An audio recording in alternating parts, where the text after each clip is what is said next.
అలాగే స్వామికి ఆకు పూజ అని చేస్తుంటారు. స్వామికి ఆకు పూజ ఎందుకు చేస్తారు? ఎవరైనా చెప్పండి చూస్తాను. తమలపాకులతో పూజ చేస్తుంటారు కదా, మేము ఇవాళ హనుమకి ఆకు పూజ చేయించామండి అంటారు. చాలా తప్పు మాట. మరి ఎందుకు ఆకు పూజ చేయించానని అనకు? ఎందుకు అనకూడదో తెలుసా అండి? హనుమ దగ్గర ఒక గొప్పతనం ఉన్నది, అందుకే ఆకు పూజ చేస్తారు. నువ్వెవరు ఆయనకి ఆకు పూజ చేయడానికి? అందుకే వాక్యమును సరిదిద్దుకోవాలి. ఈనాడు హనుమ నా చేత ఆకు పూజ స్వీకరించి నన్ను ధన్యుణ్ణి చేశారనాలి. ఫలానా వారికి ఇవాళ నేను తాంబూలం ఇచ్చాననకూడదు. వారికి తాంబూలం ఇచ్చుకునే అదృష్టాన్ని వారు నాకు ఇచ్చారనాలి. వారు పుచ్చుకోకపోతే నీ బ్రతుకు ఏమవుతుంది? నువ్వు ఇవ్వలేవు కదా. వారు పుచ్చుకున్నారు, వారు పుచ్చుకోవడం నీ జన్మకు అదృష్టం. అయ్యా ఇవాళ నైమిత్తిక తిథి మేము స్వీకరించామన్నారనుకోండి, వారు నువ్వేమిస్తావు? నువ్వు ఇవ్వలేవు.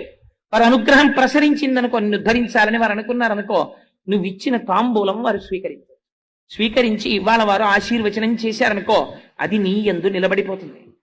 అందుచేత హనుమ కేవలము శరీర బలంతో రక్షించడమే అని మీరు అనుకుంటున్నారేమో. హనుమ కాలాతీతుడై రక్షణ చేస్తారు. మీకు ఒక ఉదాహరణ చెప్తాను.